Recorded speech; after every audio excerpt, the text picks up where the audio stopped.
Доброе утро, дорогие друзья. Хайырлы иртә, кадерлі достар.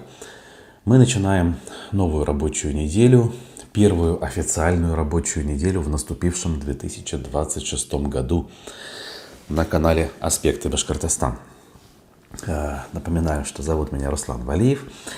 На канале «Аспекты Башкортостан» в зимний сезон мы выходим ежедневно по будням в прямой эфир в 10 часов утра по башкортостанскому времени. Сейчас, собственно, как раз 10 часов и 1 минута за окном, если смотреть в окна Уфы и других городов и сел Башкортостана. Также понедельник, 12 января наступившего 26 года и, как мы уже выяснили, первый рабочий день. Эфир у нас не первый, мы уже дважды с вами встретились. Если пропустили, можете посмотреть и вернуться. Были события в мире, о которых мы не могли не поговорить. Ну а теперь мы возвращаемся в текущий такой простой ежедневный режим. Более того, решимость у нас есть делать все-таки наши программы более, знаете ли, насыщенными, более разнообразными, а не ограничиваться тем минимумом, скажем так, к которому мы подошли за прошедшее время. Более того, хотим вернуть дополнительные лица в нашу сетку вещания. Вот уже сейчас начнем, не откладывая в долгий ящик, проводить интервью, дорогие наши зрители. Поэтому не просто присоединяйтесь к чату, но пишите свои соображения, делитесь, кого вы хотите услышать, увидеть гостями наших эфиров. Будем ориентироваться в том числе на ваши пожелания, по крайней мере, поначалу. Дальше, конечно, мы сориентируемся, мы поймем, как нужно действовать. Есть, благо, опыт действия в соответствующих ситуациях, но хотим все-таки мы в этом смысле поработать с вами, слушая ваши пожелания, дорогие друзья. Чат ожил. 100 Бавовна, Римма, Наталья и Юлия. В женском сегодня коллективе, по крайней мере, пока приходится работать, в смысле, в хорошем смысле. Это не отчаяние, жест, это просто констатация факта. Но, как говорится, делитесь, что у вас там за окном творится. Судя по прогнозу погоды, например, у нас сейчас в Западной Европе холоднее, чем в Уфе. В частности, сейчас в Берлине за окном минус 12. А если посмотреть, например, на то, что в Уфе минус 5. Вот видите, и такое бывает удивительным образом. Хотя, в принципе, почему бы и нет. Другое дело, что здесь данные холода считаются рекордными за не всю историю наблюдений, конечно, но за последние 10 лет точно. И не только озера со стоячей водой, но и даже реки стали замерзать. Правда, не до конца замерзли. Но на наступившей неделе обещают потепление до плюс 5. И, соответственно, все это закончится, судя по всему. Так что рано радуется российская государственная пропаганда, что европейцы замерзнут. Как вы видите, температура прекрасная и комфортная. Можно проводить эфиры, как обычно, в футболке. По крайней мере, говорю про себя. Итак, давайте посмотрим на новости, которые происходили в мире в воскресенье, 11 января. И дальше будем уже по темам идти. Более 1000 жилых домов Киева остаются без теплоснабжения из-за российских ударов, сообщил мэр Виталий Кличко накануне. По его словам, за неделю перебои в подаче тепла коснулись 6000 киевских домов. Но основной части жилья отопление удалось вернуть, сообщил он. США планируют удары по Ирану в ответ на действия властей против протестующих. Об обсуждении возможных вариантов атак пишут New York Times и Wall Street Journal. Среди поставленных Дональду Трампу планов действия против иранских силовых структур, которые применяют насилие для подавления протестов. Скорее бы уже начать и решить эту проблему, на самом деле, сколько можно тянуть. Израиль планирует новое наступление в Газе в марте, пишет The Times of Israel со ссылкой на источники. По их словам, новую операцию разрабатывают на случай срыва плана по разоружению Хамас и планируют начать после одобрения от Дональда Трампа. Более 100 авиарейсов задержаны и отменены в Шереметьево, сообщали многие СМИ, в том числе телеграм-канал «Шот». Сложности объяснили обрушившимися на Москву снегопадами. При этом администрация аэропорта Шереметьево заверяет, что в терминалах достаточно свободных мест, а багаж выдается без задержек. Аэрофлот отчитался, что полностью обеспечивает все вылеты. Однако пользователи и свидетели в соцсетях с этим не согласны. Власти Казахстана освободили по амнистии более 2000 человек. Всего за год в нее попали около 11 тысяч осужденных, которым облегчили наказание, отчиталось МВД страны. Амнистия была объявлена в честь 30-летия Конституции Казахстана. Ну что ж, снова молодцы наши дорогие братья-казахи. Ну а у нас более 13 лет уже, 13 получается лет, ни одной амнистии не было ни к одному крупному юбилею. Видимо, люди нужны в других местах, скажем, да. Умер один из основателей американской рок-группы Grateful Dead Боб Веер, передает NBC News. 78-летний музыкант боролся с онкологическим заболеванием. Веер играл в группе с момента ее создания в 1965 году до прощального тура в 2015. Прошедший в Москве снегопад вошел в пятерку самых сильных за 146 метеорологических лет наблюдений. Об этом сообщили в Гидрометцентре. Синоптики отметили, что в минувшую пятницу в столице выпало более 21 мм осадков, что составляет 40% от месячной нормы. Ишь ты. В Уфе, кстати говоря, снегопады обещают. Вот-вот, получается, циклон атлантический, который прошел мимо конкретно Берлина, хотя его ждали в пятницу, хорошенько обрушился на Москву и дойдет в том числе и до Уфы, как это традиционно у нас с вами бывает, скажем так, да. И многие СМИ наши региональные в том числе об этом написали. Я, как понимаю, сейчас уже, сегодня снег в Уфе идет. Поэтому сообщайте, как вы за этим наблюдаете. Вижу, чат ожил. Так, что-то тут, какие-то много сообщений от Руслана Курманаева. Так. Пожалуйста, пишите короче и понятнее. Тут очень много цифр, и я не понимаю, с какого момента начинать читать. И так сильно захламлять чат, конечно же, не нужно. Зима прекрасная в этом году, пишет Фируза. Пока нет оттепелей, имеется в виду нет плюсовых температур. Да, как она наступила в декабре в Уфе, так и зима. Это, в принципе, хорошо, конечно. Цена билета до Москвы с Уфы на ночной субботний фирменный поезд была 43 тысячи рублей. Потрясающе. Это в условиях, видимо, проблем с аэропортами, да? Всем земелям привет, передает Клара Целкина. Пусть ваши трудовые будни проходят легко, продолжает она. Да, пусть так оно и будет, по мере возможности, насколько это в нынешних реалиях возможно и реально.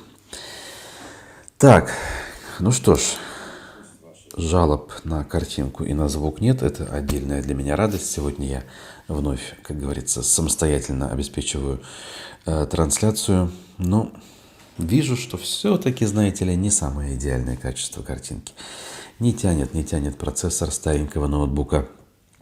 Вот, но есть надежда заменить его на что-то более приличное в наступившем году, может быть, в скорейшем будущем. Поэтому, кстати говоря, обращаюсь с просьбой к нашим зрителям и подписчикам. Помогите, чем можете. Совершенно любая поддержка в этом смысле нам неоценимо важна. Вот. Для того, чтобы, опять же, в скорейшем времени возобновить и на регулярной основе проводить встречи с спикерами, интервью, программу «Аспекты мнений», конечно же, техническое обеспечение имеет значение. Все способы, конечно же, у нас в описании к трансляции, дорогие друзья. Ну что ж, какие у нас есть новости? Зима, она, как говорится, никого не щадит, в том числе ветеранов, с позволения сказать, СВО.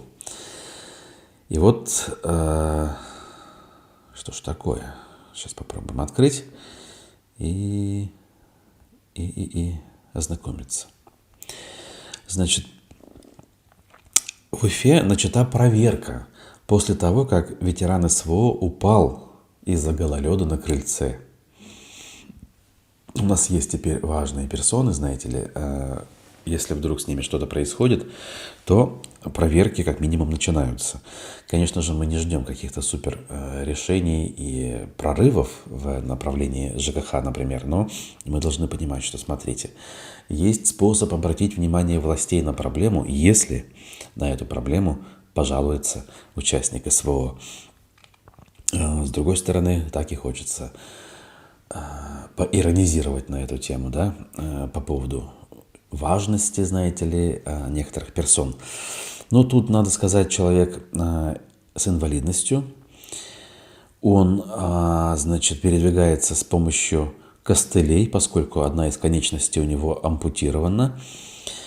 И упал он на крыльце дома по улице Ленина, 99, знаете ли, в самом центре города. И получил при этом сильный ушиб. Прокуратура теперь решила оценить действия управляющей компании «Реформа ЖКХ». О, какая знакомая лично мне управляющая компания. Она обслуживала наши дома в микрорайоне Сосны. И, соответственно, будут какие-то меры прокурорского реагирования предприняты. Очень любопытно будет посмотреть, какие именно меры будут предприняты. Будут ли вообще? Но, знаете ли, в данном случае речь идет про ветерана, прости господи, СВО. Поэтому, значит, меры действительно могут быть предприняты. И вот как раз на тему ЖКХ пишут ведомости. Кто-то уже получал платежки с новыми ценами за коммунальные услуги, ведь сейчас в стране выросла цена на четверть. Но могу сказать, что пока платежки были за минувший месяц, за декабрь. И вряд ли еще люди видели новые цены за январь. Они начнут приходить все-таки в конце месяца. И, наверное, да, кого-то они удивят. Неприятно, конечно же, удивят и расстроят. Как же иначе? Ну, люди у нас расстраиваться привыкли, расстраиваться рады. Расстроились и дальше пошли поддерживать режим, потому что, видите ли, нас всемирное зло атакует, поэтому мы можем затянуть пояса и дальше терпеть издевательства над собой. Тут уж, как говорится, что такого особенного? Ничего, привычно. Вспоминаем протесты против тарифов за отопление в 2020 году в Уфе. Были активисты, были попытки, и что, и чем это все кончилось. В общем-то, по сути дела, власть победила, к сожалению. Так, далее. К другим новостям. В Башкортостане количество выявленных нарушений в области охраны и использования особо охраняемых природных территорий выросло в 4 раза. Вот такие вот любопытные официальные данные статистики есть. Всего в 2025 году в республике выявили 65 нарушений в области охраны и использования особо охраняемых природных территорий. Данные предоставило Министерство природопользования и экологии. Возможно, речь идет о том, что только они зафиксировали, а не о том, что реально случилось. На всякий случай мы должны это иметь в виду. При этом по сравнению с 2024 годом количество обнаруженных нарушений выросло, соответственно, против 17, которые были в 2024 году, в 4 раза, как мы уже выяснили.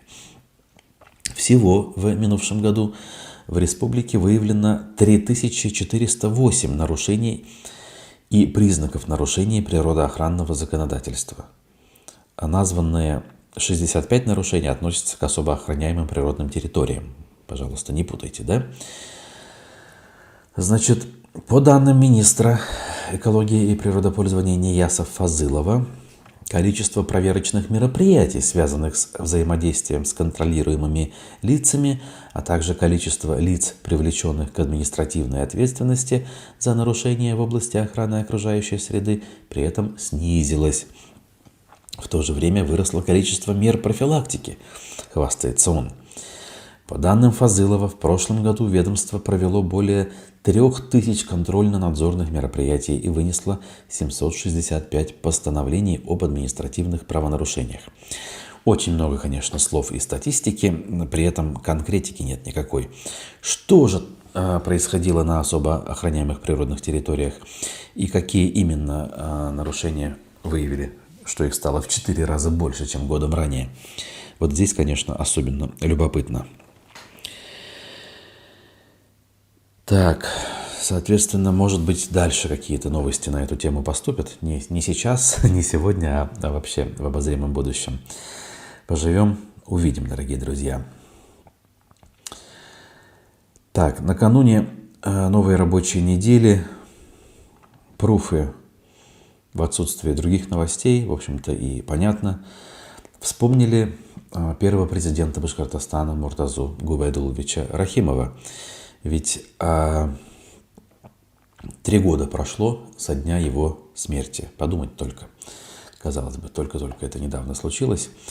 Накануне вспоминали 3-ю годовщину со дня его смерти. Что пишут пруфы? 11 января – особая дата в календаре республики.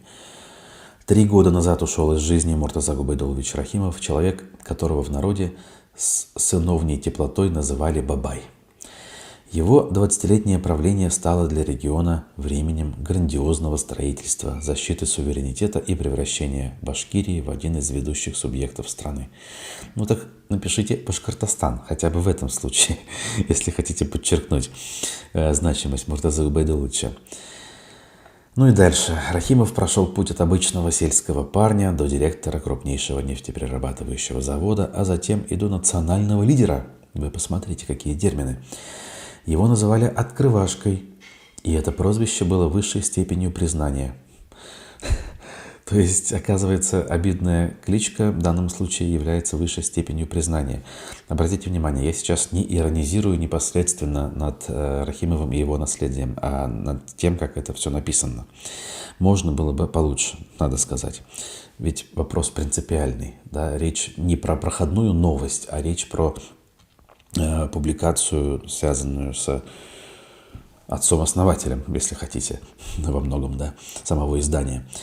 Дальше упоминаются 1000 школ и другие объекты, которые действительно были построены и открыты в годы работы Муртазы Рахимова. Дальше племянница Муртазы Губайдуловича, основательница и владелица пруфов Рауфа Рахимова, говорит, цитата: «Я твердо верю, придут времена, когда опять будут востребованы такие, как Муртаза Рахимов, по-настоящему сильные и благородные, добрые и заботливые мужчины, у которых слова не расходятся с делами, искренне любящие и преданные своей земле и смело отстаивающие интересы своего народа». Тут так и хочется вступить в заочную дискуссию, не в том смысле, что я отрицаю, что такие люди будут, или говорю, что этого не нужно. Нет, конечно же. Я лишь хочу сказать, что для того, чтобы такие люди появились, для этого нужны условия. Если условия будут развиваться, как минимум сохраняться в том виде, в каком они есть, и развиваться дальше в этом направлении, то, конечно, приходить будут люди только хуже. Лучше не станет. В условиях бесправности, в условиях полного отсутствия самостоятельности, отсутствия денег, отсутствия выборов, если хотите. Конечно же, такого рода люди, даже близко находящиеся по качествам к такого рода людям, прийти не смогут никак. Для этого нужно менять в корне ситуацию не только в республике, но и в стране в целом. А для того, чтобы ее менять, об этом нужно говорить. Это нужно для начала осознавать самим, а потом нужно и говорить еще об этом. Бесполезно уповать к центру в надежде, что центр разрешит или тем более пришлет такого замечательного, если считать, что он был замечательный, вроде такого человека, который бы поднял Башкортостан с колен. Нет, и еще раз нет, это исключено. Я остаюсь убежденным сторонником идеи, что на фоне потенциальных сменщиков, так скажем, которых можно себе представить на сегодняшний день, нынешний глава республики, как бы это ни казалось странным, лучший вариант. Ну, то есть, если мы еще раз представляем себе, что завтра происходит нечто, и Москва решает поменять Хабирова на кого-то, то Хабиров будет поменен на человека, во-первых, возможно, с русской фамилией, ну или так, не татарской и не башкирской даже.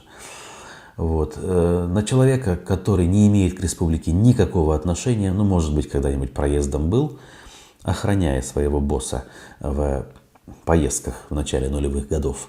Мы же знаем, как охранники становятся главами регионов России. Такой человек нам нужен разве?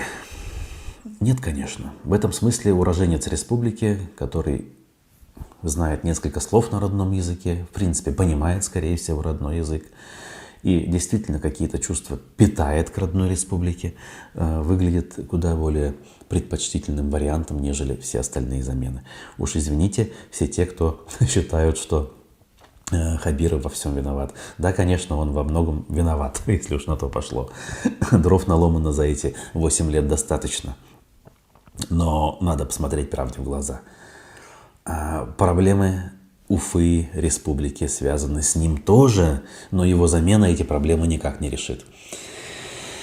Я в этом твердо убежден, и в обратном переубеждать меня хоть и пытались кое-кто, но не получается. Так вот, на этом фоне надо отдельно сказать, друзья, что вчера война в Украине преодолела по продолжительности срок Великой Отечественной войны. Я думаю, что в культурном коде каждого из нас зашито вот это вот число 1418. По крайней мере, у меня так с детства. Мне не нужно было говорить 1418 чего.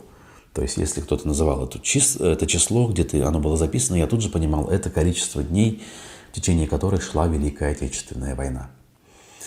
Мы привыкли считать, что она шла очень долго, что страна, люди, народы нашей огромной страны за это время очень сильно настрадались, и поэтому ее завершение было действительно большим праздником.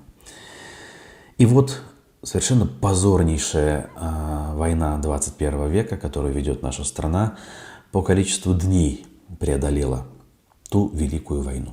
Без иронии, без каких-либо уничижительных эпитетов я ту войну называю действительно великой. Так вот, нынешнее позорное мероприятие, которое власти до сих пор называют специальной военной операцией, по продолжительности стало больше, чем Великая Отечественная война. Вы только представьте себе, опять же, на одну секунду, они до сих пор называют специальной операцией мероприятие, которое по длине больше, чем Великая война. Самим-то не стыдно вообще, в принципе, вот как-то в зеркало смотреть после того, как ваша специальная, прости господи, операция длится столько времени. Она не просто много длится, она преодолела психологически важный рубеж, на мой взгляд, после которого даже отъявленные зетники должны задуматься, а что мы делаем не так? Почему наши деды и прадеды смогли решить вопрос, который казался нерешаемым за меньшее количество времени? Я отвечу, может быть, потому что деды и прадеды боролись действительно за правое дело, действительно защищали свою родину и действительно при всех издержках сталинского режима и так далее несли добро своей стране и человечеству в целом. А может быть, вы сейчас делаете совершенно ненужные никому вещи, и население, надо сказать, в целом своим равнодушием это подтверждает, что это не просто ненужные и бесполезные, а это вредные, совершенно абсурдные вещи, мероприятия, которые вы делаете. Обращаюсь я к тем, кто участвует в этом позоре деятельно или как-то поддерживает хотя бы мысленно. Вот. Те, кто не понимает, о чем речь, задумайтесь, посмотрите. Информации достаточно, которая объясняет, почему нынешнее мероприятие является бессмысленным и вредным. И не идет ни в какое вообще абсолютно сравнение ни с какими предыдущими войнами, и уж особенно с Великой Отечественной войной. Уж, как говорится, давайте пафоса нагоним, не позволим позорить память наших дедов, отцов и прадедов сравнением нынешнего безобразия с тем великим событием, скажем так. Я имею в виду победу в той самой войне.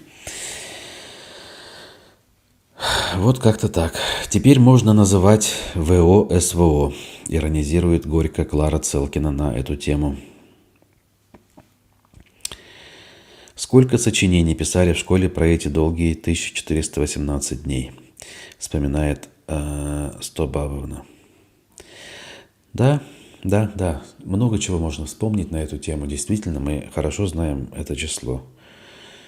И насколько горько сейчас понимать, что мы находимся уже на 1419 дне, и опять-таки конца и края не видно. Конца и края не видно. Хотя еще месяц назад, помните, мы чего-то ждали, какие-то там переговоры, Трамп, все дела. Нет, конечно, это бесполезно.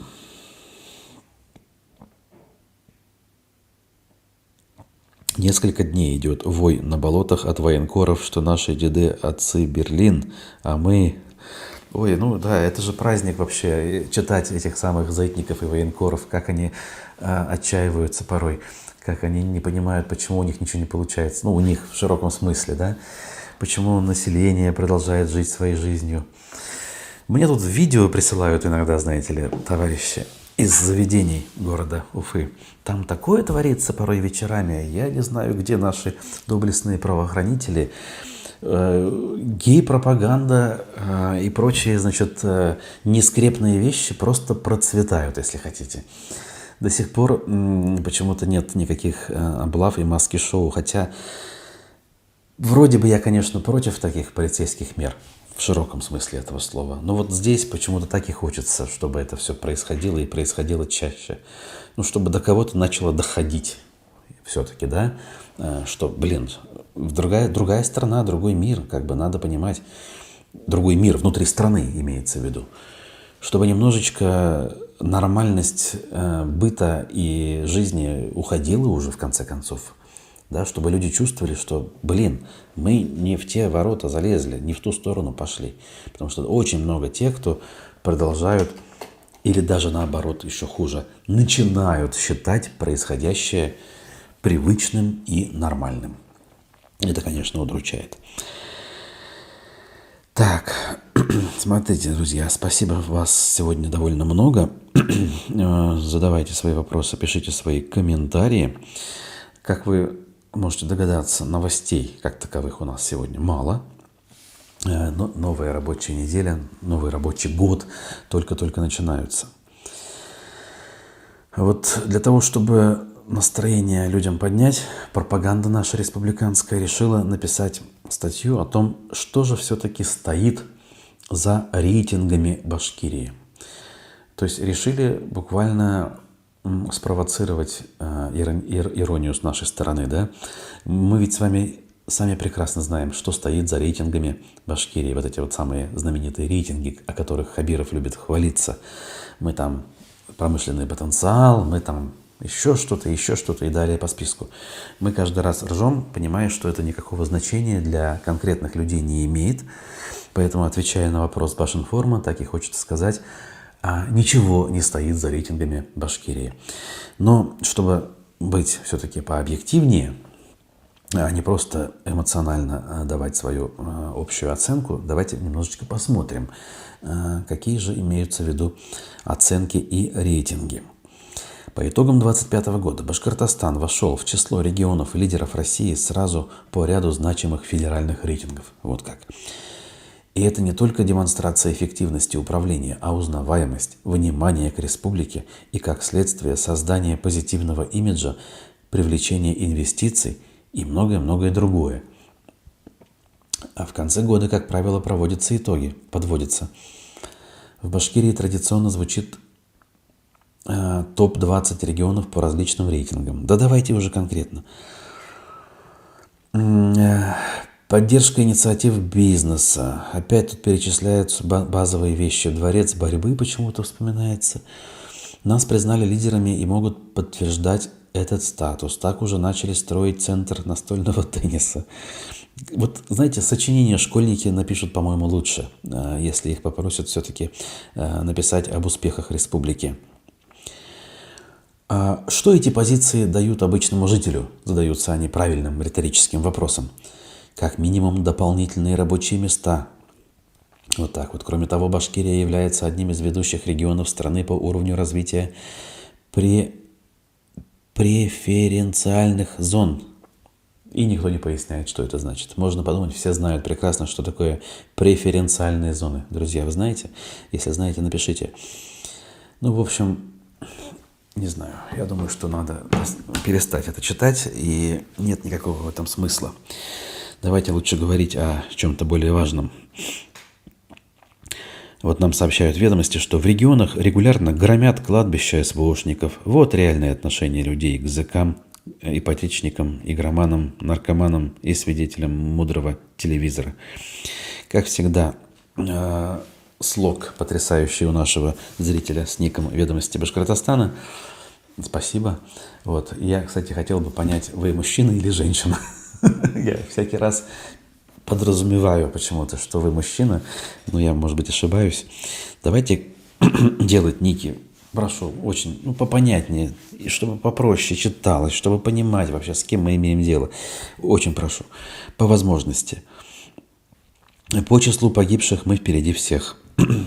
Конечно же, вот у нас рейтинг, пожалуй, главный рейтинг Хабирова лично и республики в частности.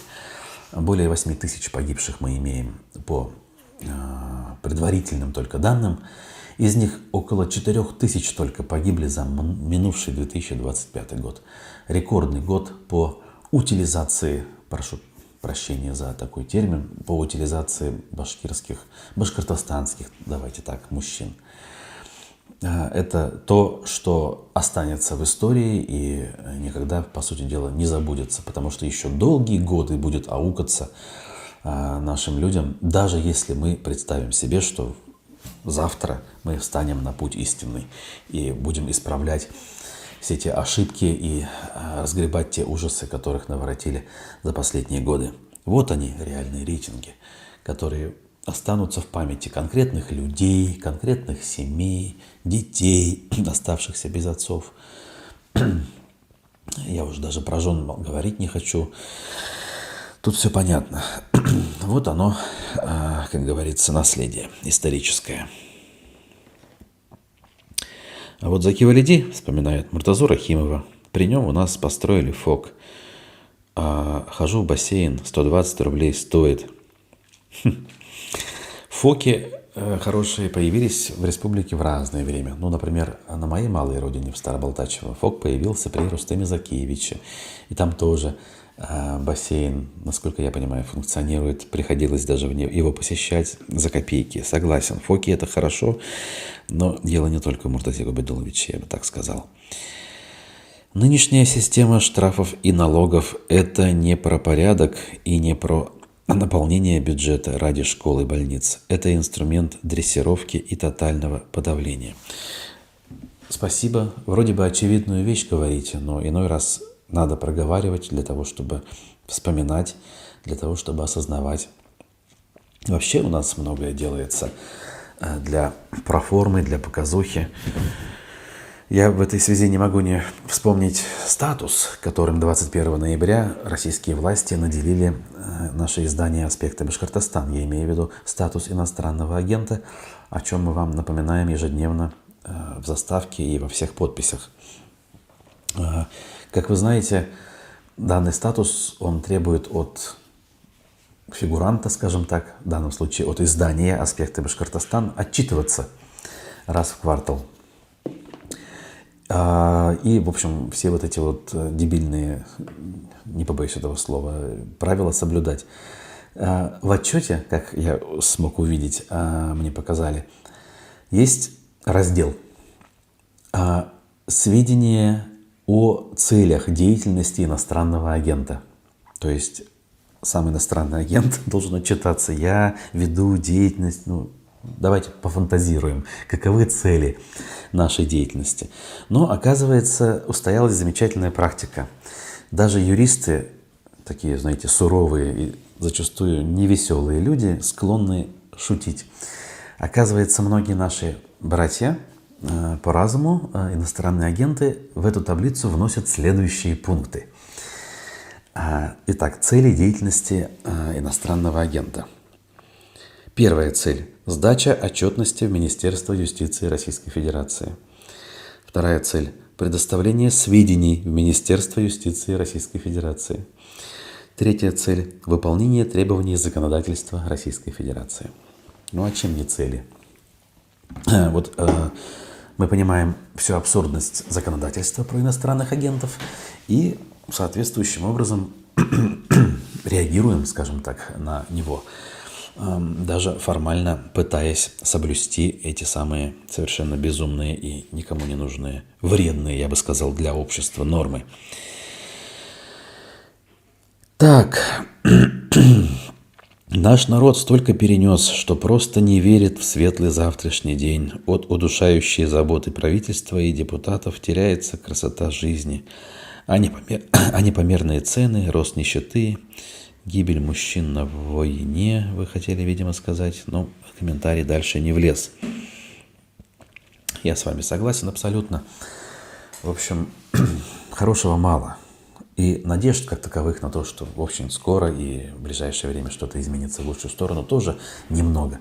Но они есть. Мы эти надежды не забываем, не откладываем в долгий ящик, так или иначе живем и работаем для того, чтобы это случилось. Так, закругляться буду, дорогие друзья. Новости у меня на этот час исчерпаны. И, соответственно, чтобы данная трансляция завершилась, пока совсем не испортилась в техническом смысле, я буду закругляться. И теперь желаю всем максимально удачной рабочей недели. Будьте осторожны, будьте здоровы. Давайте до встречи. Теперь уже до встречи, соответственно, завтра будем работать на ежедневной основе, дорогие наши друзья и подписчики. Не забудьте про комментарии, не забудьте про лайки. Не забудьте про поддержку. Мы собираем на новый ноутбук для того, чтобы работать более качественно. А пока что всем спасибо и до завтра.